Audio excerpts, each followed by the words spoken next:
comme miroir capital et Sengeli Oyeba, le deuxième gouvernement du Congo est la diaspora et puis Sengeli Oyeba motema ya Congo ezali intérêt tout bengi province.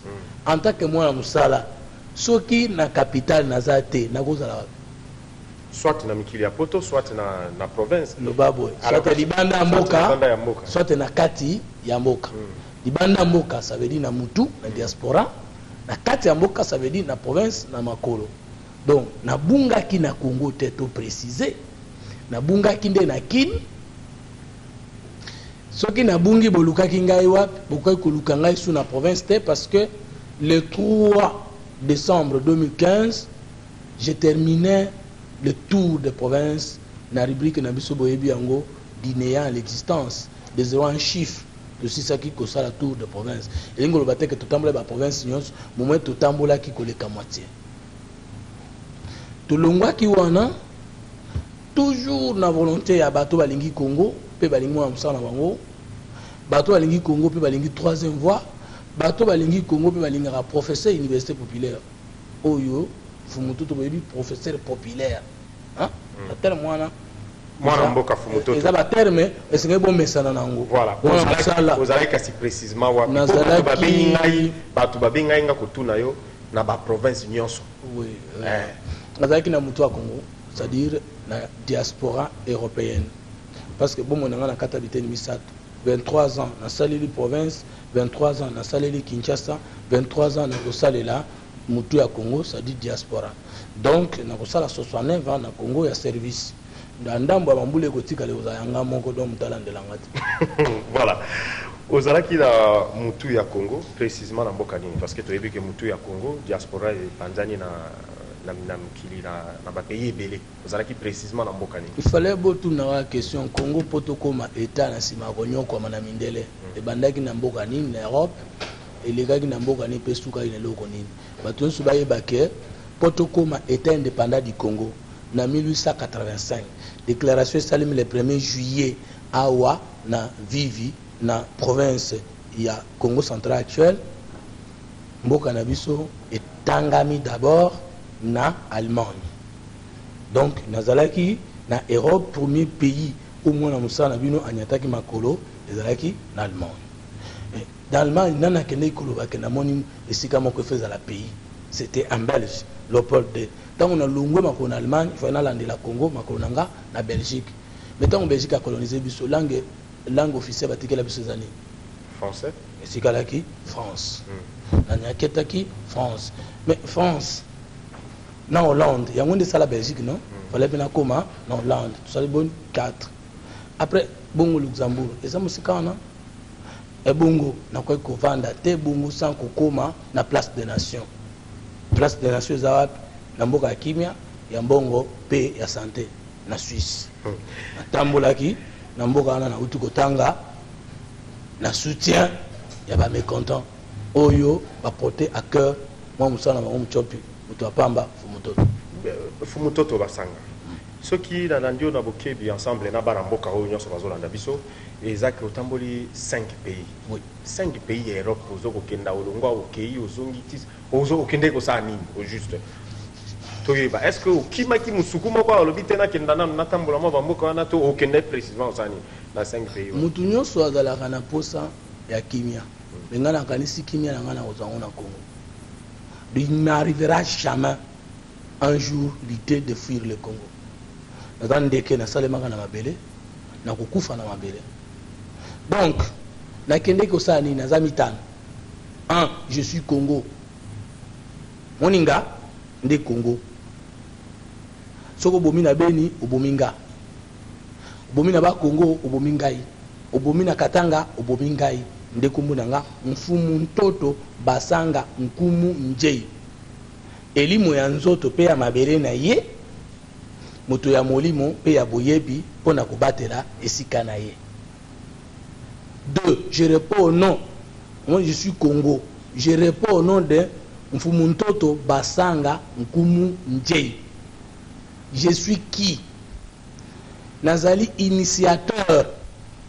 Il y a la voie du développement triade aux autres à ma marque commerciale troisième voie.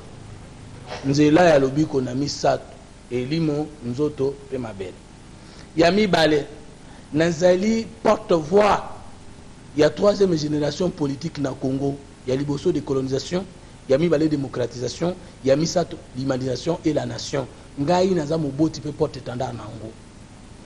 Quatrièmement nazali président national désormais na yo mutozolanda ngai ya parti de la nation Congo ex-PDDA, Parti démocratique de développement en Afrique, au président Saki exercé par Maître Mange Mouchkanisi Moukolomsusu. Lelo nazali président national d'un parti légalement reconnu. Donc obana olinga ba idée à Fumutoto yeba ke Fumutoto lelo azali kokamba. Et j'annonce qu'espace paradigme oyo na émission koya elongwe mabanzo et comme sikoyo la bonne nouvelle du pays. Sango malamu ya mboka.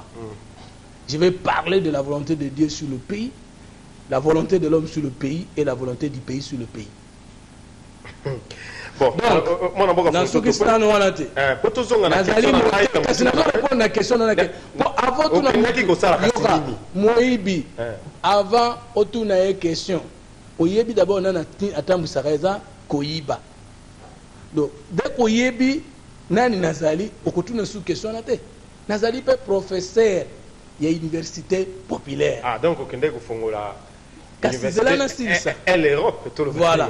Donc, na makambo mitano na lobi je suis Congo. Je réponds au nom de Fumutoto Basanga Kumunche. Initiateur, il y a troisième voie. Na fond nango, la voie du développement triade. Quatrièmement, président national du Parti de la Nation Congo. Cinquième droit, procès université populaire. Est-ce que tant on attend là qui n'a pas été c'est que n'a iko simba na simba kama maboni mitano betaki lisolo ya Congo oezanga misato mutu diaspora Utema Kinshasa Makolo province partout où je parle de moi Congo, je suis Congo moi. 2, je parlais de la troisième voie. 3, du Parti de la Nation Congo. 4, de la nouvelle génération politique, troisième génération politique. 4, de l'université populaire. Misala na salaga, eza misapinanga mita. Na répondre. Voilà. Merci beaucoup, Bandeko Balandi. Je pense que Bozo Bolanda na boké bindeni tozoko kende malem parce que bomituna kipe moi mituna mingi. Moi namboka fumutoto akei, moi namboka fumutoto azomona na isute. Naza sûr que devoir au bino popesanga yango wana ya kotuna ya bino mituna toyeba nina kende après ba province ya Congo. Olobi ata ko nyonso te mais eteni ya misatu ya mboka mombanyo aussi sikotambola. OK tina ba poto. Permettez-moi peut-être ya ko bandere sous une tautologie sur la question. Ozo koluka nini au juste na kotambola tambola wana nyonso zo kenda province après ba province ko to komi na mikili mususu. Nazo luka développement triade ya Congo. C'est-à-dire lisiko ya molimo ya nzoto pe sika na biso. Congo ebonga na elimo boka na ngai bonga na nzoto boka na ngai bonga ni sika na yango. Que le Congo gagne avec ou sans nous, que le Congo gagne avec ou sans moi, et que l'histoire retienne un jour que Moutou Pamba wana abundela ka Moutou Makasi tanga zanga ka Makasi et Moutou Makasi c'est le Congo et Zoba Zangai et que l'histoire me récompense un jour d'avoir donné plus que la moitié de ma vie pour un Congo nouveau et meilleur. Koyekola d'abord kokenanga na poto na kele kotangisa te. Nazozonga kotangisa mais kokende na kende ki koyekola na yekola nini makambo mususu eza malamu mpona mboka nanga mais na yebi yango te na yekola nini 3 connaissances le savoir théoriquement comment développer le Congo est-ce que boule naza nango ezalaka bien mulangi nango tonda te tonda te na bakisa ndam tona longola ndam. 2, le savoir faire méthode et stratégie que nous utiliser pour que chacun de nous a joué un rôle pour un Congo nouveau et meilleur.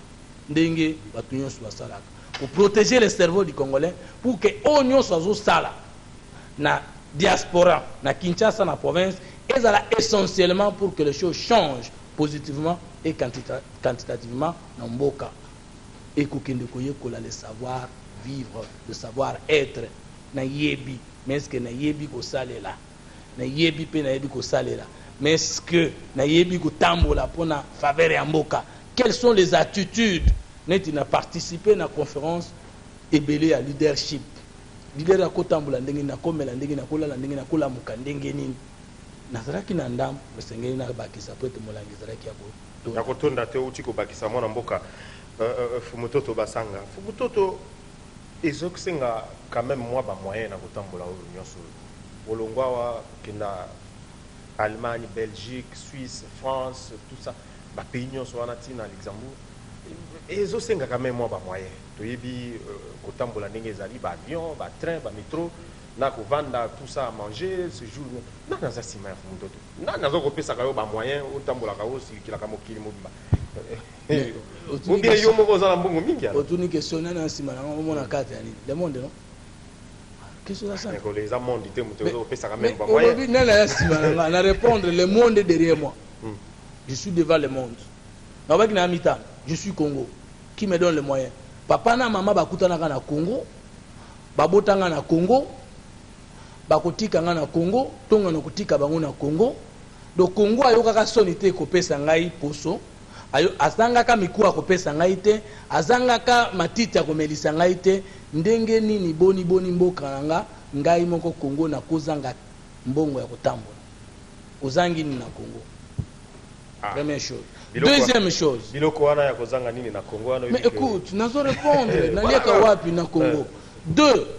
Mais na otaki koloba je réponds non d'un mfumu ntoto basanga bongo mfumu linkoloba nini autorité sur quoi?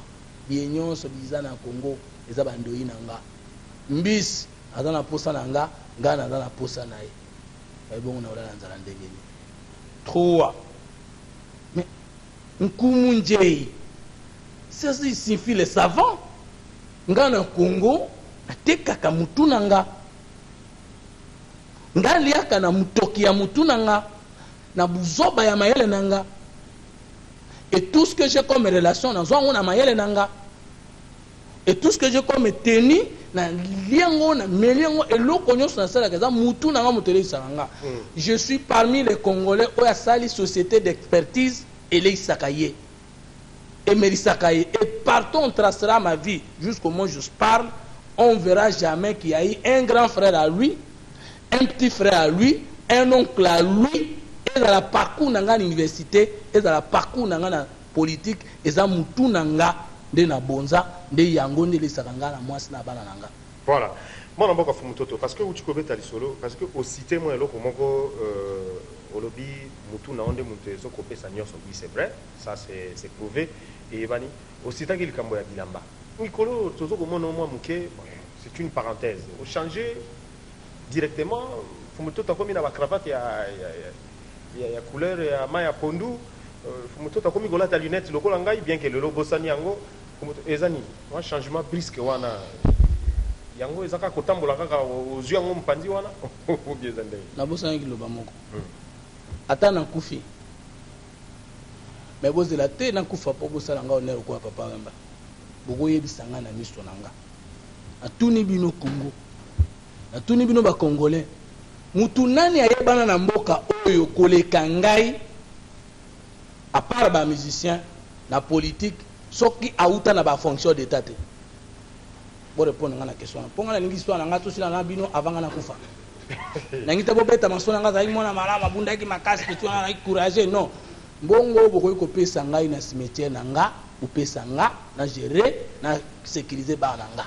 Ba reconnaissant vos témoins, vous pesa nga na bon moyen, mona za encourager pour mieux servir le Congo. Je suis parmi les rares politiques congolais où il y a une fonction. Je n'ai jamais été ministre, vice-ministre, député ni rien. Mais les lots sont autant qui battent une opinion nationale et internationale. Na yeba kite kende na sala musala boye le monde me connaît. Na no kanisaka ba Congolais diaspora qui sont en province de la Yebinga.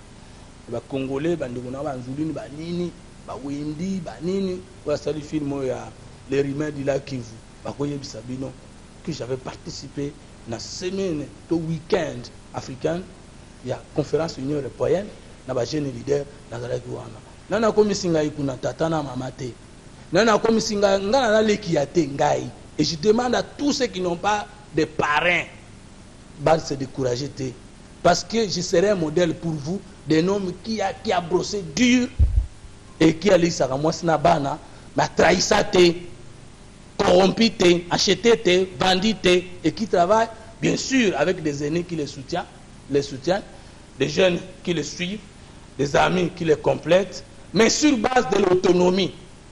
C'est là où je suis modèle. Yango peut changer brusque comme il a donc, et là, quand on a l'ingare, si on a l'ingare, j'ai jamais rêvé na comme ensemble pour comme ensemble batwa l'ingare, ngape batwa l'ingare nyo sauter. Mais attends, il n'a pas fait bakena salé la rayo. Attends, il n'a ngai, mais au vent du bolobi non, ce type m'a servi. Na zangate sokolanda ngai, zana makamtu na loba et c'est payé ça motema na. Attends, moko ko zangate. C'est un service que j'ai rendu à mon peuple. Voilà. Deux, quand on a commis kuna, mais rassurez-vous, poto et ça le comparer na kinte. D'ailleurs, chez nous, en Europe, beaucoup de gens ont image, titre dans tout méthode. Nous sommes comme ça dans Kangai. Pour nous, ni baninga boye biso boye. Pour nous, nous sommes peu, faut na peta compte rendu. Nous sommes na usala. Mais na complément information, tout ninga na la tilinette. J'ai été consulté une émission Koya na médecin moko na commune to na province à Louvière pour na bande de Belgique. Na vanda ki na Congo na ndoye ba kutseke que j'avais un problème des yeux. Parce que l'ordinateur n'a pas Simba et là qui est criminel. Et tant que nous toujours travaillé dans la conférence à 3 ans, on a préparé conférence de presse. Moninga nangamuka moninga Jean-Paul Tumbakani da Azasiko na Ipen ayaki kokunda papa na professeur Kanyinda autoté kokunda vendredi kuna na mbeseke nouvelle cité privée. C'est lui le porte-parole de la 3e voie diaspora mobimba ekutunde mutabengi sakingai. Ce bolingo tracé via moi musana bino. Parce que nga na politicien on a coupé sa contre on dit même na polo na l'attaquer pour na kokiti sabato ba ibaki mbongo mboka mais balingi ko rendre compte na peuple congolais. Ces politiciens qui ne veulent pas respecter s'humilier devant le peuple congolais. Alors, il faut bailler qu'un homme politique n'est pas un commerçant, n'est pas un patron, c'est un serviteur de son peuple. Voilà. Alors tant ba kei ba consulter nga ba moni qu'effectivement j'ai un problème de yeux. De ba komelinga lunette ya double foyer chromé. Double foyer chromé, vision de loin et vision proche, plus moi et l'autre collègue qui moye. Donc d'ici jusqu'à ma mort, na Koufissi Miso pour avoir écrit plus de 10 000 pages sans financement de l'État. Vous retiendrez dans l'histoire que ce jeune a aimé la lettre et l'écriture et que Miso et Koufaki. Donc si vous êtes aboyé pour n'avoir pas de lunettes, si beaucoup de ce sont mes yeux. Et ce n'était pas pour des raisons de fierté, mais ça restera gravé dans l'histoire que j'avais perdu mes yeux parce que j'avais aimé l'écriture et la lecture. Bon, cravate. Cravate, bon, coiffure, n'angezalaka. Te nazo répondre. Ezalika n'angezalaka, mais il a coiffeur à Katanga na salon monga na Huilerie, il s'agit que Tcheli Boulou, alors il faut adapter, on a beaucoup les gens en n'angezalaka. Donc coiffure n'a changé, il a que à coiffeur, ou à Katanga na Moussa nae, Souki Mabe, les jours où j'ai voyagé. 3, Oyo, Tina Kokufa. 3 ans, vous avez combien de couleurs? 3 non?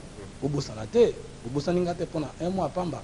Séparation, couleur rouge, aux culture et travail, aux salito mi pesipon à Congo, et nous allons servir jusqu'au sacrifice suprême de notre sang, jusqu'à ce que nous obtenions un Congo nouveau et meilleur. 2 couleurs noires, aux à la nuit, et couleur verte, aux à le jour, la révélation. Si ceux qui veulent comprendre pourquoi on a attendu jusqu'à la mort si je suis en cravate, parce que ceux qui te sont en Anzela, et que tokuti kaka tokuta ba vert rouge lingo banini bakangi nzela mais poto le gato sani faut feu vert fungola nzela s'il vous plaît bakangi nzela na trop bisope ba mécontent bisope ba gêne bobomi biso bonyokoli biso bolongoli biso na misala botika nzela. Voilà. Alors ça veut dire dynamisme. Ça veut dire environnement. Naingina ebisobo. Nzamba sala ke poto yo canapé to vana mokili yo couleur moko ezala mondiale, c'est laquelle? ba fait nyonso ya ba plante ya monde entier ata bandi na nini nini sukaka généralement 99,999 eza couleur ni couleur verte. Environnement ils ont protégé monde, ils ont supporté développement la biso sa couleur monde. Dynamisme la biso la gente vieux pesa mon passage. Mutu ezo sala mais pourquoi tu comptes dans la poste ministérielle te porte na ba yayate. Ba pesa biso passage parce que nous avons droit au chapitre. Donc va tenir compte de ce que nous représentons pas totalement comme Ketokoka mais ndamboka ya mukara on a plus coaching na bino ba vieux. Voilà. Alors, moi, Namboka. Yango na sengi que jeune nous soutenir abiso et si on sozali pour que toujours bunda la voix de mécontents. Si vous êtes mécontents, chara cravate ya verte au symboliser ka bitumbo na bunda même si je le perdais mais le Congo gagnera avec l'intégration des jeunes et des pauvres aux affaires. Merci beaucoup. Alors avant que tout soit moi compte rendu à moi Mobimba na Mobimbo na o te ko cité biso to ko tana na actualité mususu comme ça to zongela ngo to chuter nango sans ignorer malgré aux aki na mboka te uzongi oza branché l'information na ebio moi na mboka Moïse Katumbi ex-gouverneur ya Katanga. Oui, toujours qui tawana wana loko eza sango ya mawa nangi to sukisa nango tengite bato mususu baba namba moko le. Alors Moïse Katumbi a été devant la justice.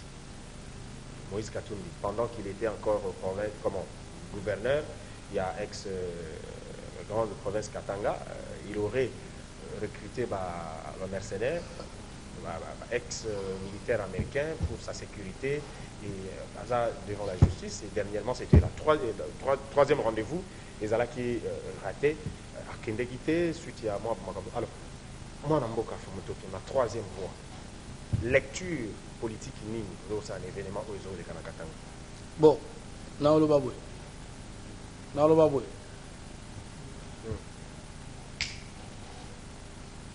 On a parti du moment où balobi que Moïse a obéi la place en hôpital. Moi on a appliqué l'analyse nanga sur quelqu'un qui n'est pas en bonne santé ça. Pour tout ça battu. To inanarate.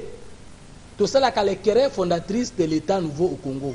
Moni de tondo mwana boye ezala winanate. La première chose. Et là qu'on a kosenga ayoka malamu. Mais soka ayoki malamu nazana mituna otuna ye. Yo zalaki na Kabila. Pesa mo biso bilan ya gestion na pembe na Kabila. Yebisa biso koti na politique ndenge nini.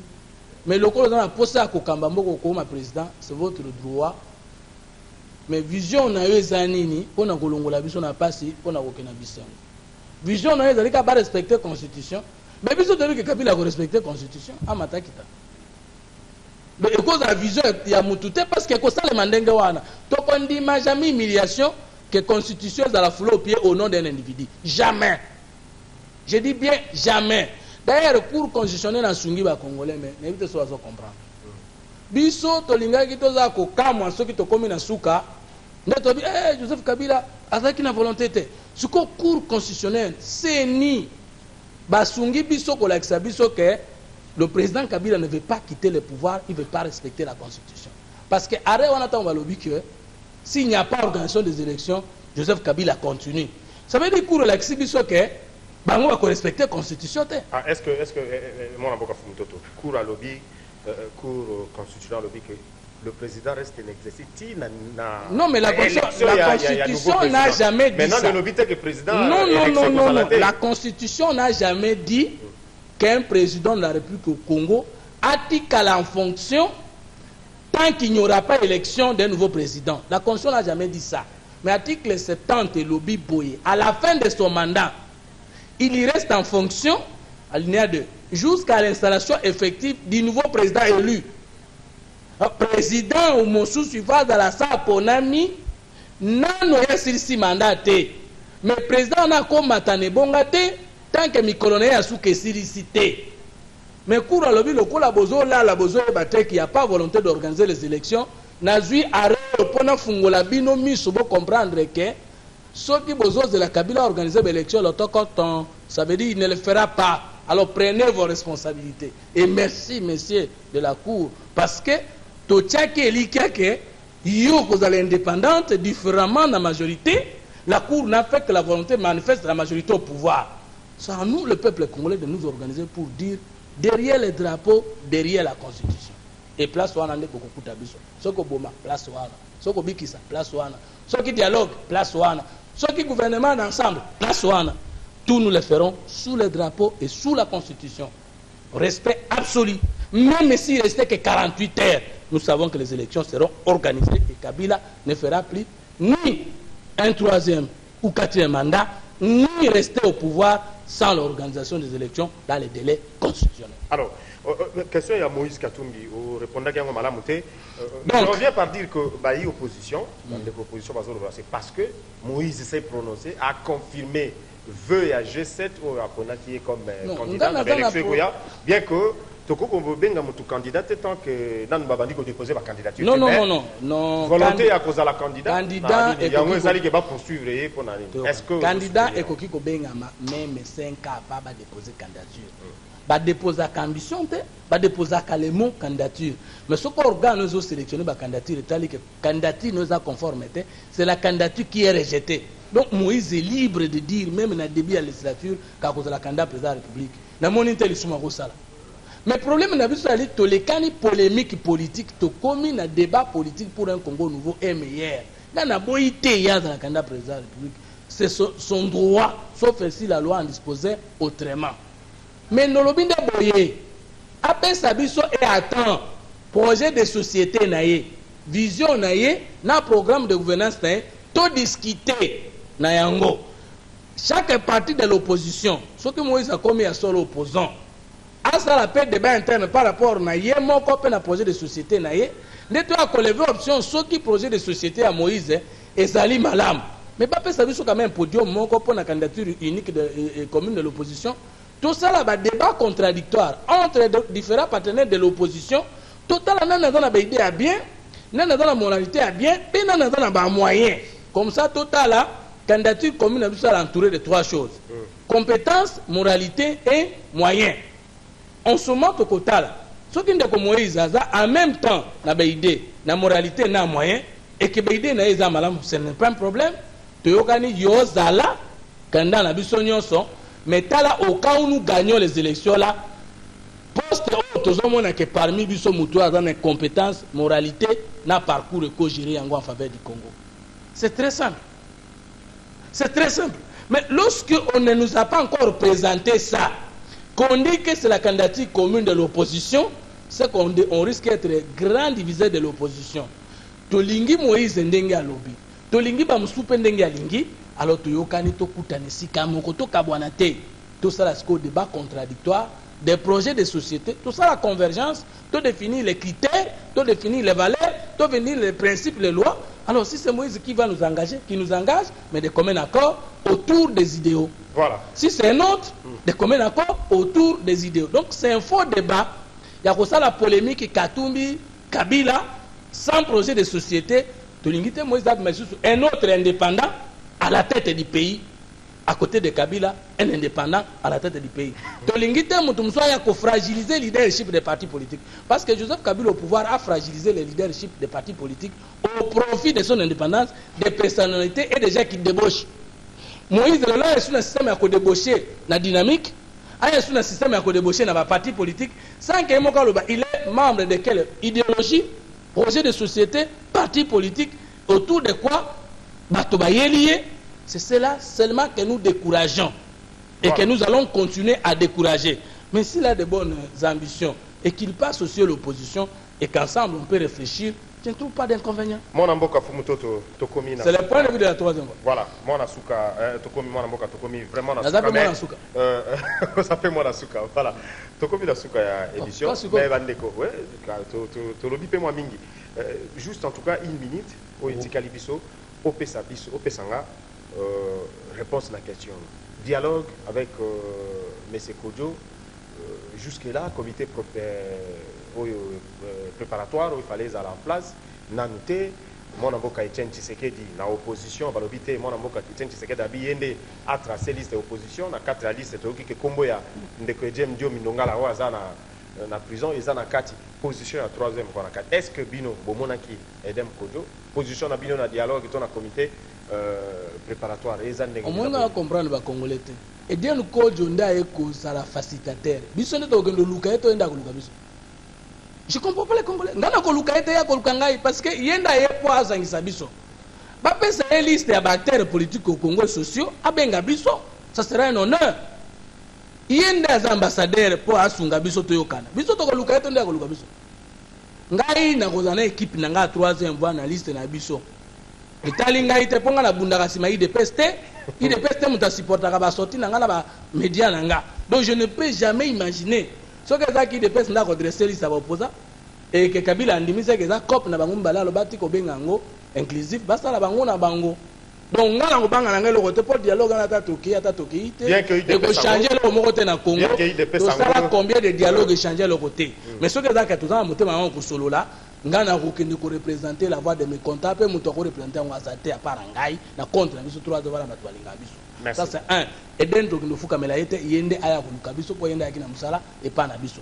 Troisième chose na ko luba boye ministre de la culture akufaki soka akufaki na ngaliema ngana mwana nga Miriam Basanga to akibe na Miriam na ngaliema wana na sa d'urgence alors na remarqué ka que no ba ministre pe ba ke na ngaliema alors to bungisa place wana parce que ngai na yego yeba ke ba ministre na ba ambassadeur ba kenda wana kata ngana beli na bana babeli do na kaisa bango na hôpital mususu alors soki sika na to ko kende to beli est-ce que to quoi améliorer ba condition na ngote est-ce que tu quoi améliorer la condition de médecin? Est-ce que tu quoi améliorer la condition de corps soignant? Parce que transfert na transit na mboka mususu et c'est ngabatangwa pe ba condition médicale réunie. Donc que son âme chemine et que tout ça l'effort to bongisa esika oyo tokogo ya un jour na rubela. C'est ça la petite observation. Vous avez quand même connu le lui s'est disparu qui est papa Ok. Donc, Ndeko Fumototo, merci beaucoup. Je suis content que nous avons déjà un parti politique. Numéro dans la sœur Obenga. Dans en direct, je n'ai pas eu le temps de vous parler de mon constant, de 6 points qu'on a remarqué. Mais les gens m'ont tout ça parce que nous linga tant que nous avons une illustration. Bon, moi, je suis poto. Pour remercier les combattants, les Congolais de l'étranger, nous sommes soutien à Bino, nous sommes dans le beaucoup de gens qui ont marché dans la place de Triomphe, en France, na Tour Eiffel, tout ça, dans la salle, 35 minutes en marchant. Beaucoup de gens qui ont combattu na Matongé, beaucoup de gens qui ont combattu na Château Rouge, beaucoup de gens qui ont tamboli na Hollande. En tout cas, le rôle là, mais le rôle là, un bon serviteur. Merci. Et pour Nabino, la rôle pour vous la Congo et merci beaucoup. Voilà. Merci beaucoup. Adhésion à parti de tous de la Sikoyo pour organiser sortie officielle. Merci. Et après Bokolanda, excellent image et tout m'étonne. Merci beaucoup mon amboka Fumutoto. Merci na Ebisho Ebeli ya Kolo Bezali et Toko Mengonga. La télévision ton radio et Traïza Kabiso. Je pense que l'émission prochaine on va organiser pour que avec les images à l'appui démontrer la Banamboka. Merci beaucoup, amis téléspectateurs. Nakanisi Bolanda Gibiso na Bokebi 2-3 points d'actualité au Ponaki na Poko Lelo et s'il était mardi dimanche prochain, toza de Susunaye parce qu'à Zongi, to manka qui moi un mois au Bolobaï Kakimi, Bolobi que Aza Susute, Akimi Mboka, Azumbo Wakei, mais à Zongi, je pense que dimanche prochain, tu vas la Mokasi Nzambe pour que tout ça va prendre un bisou. D'ici là, portez-vous bien. Merci à la RTVS 1.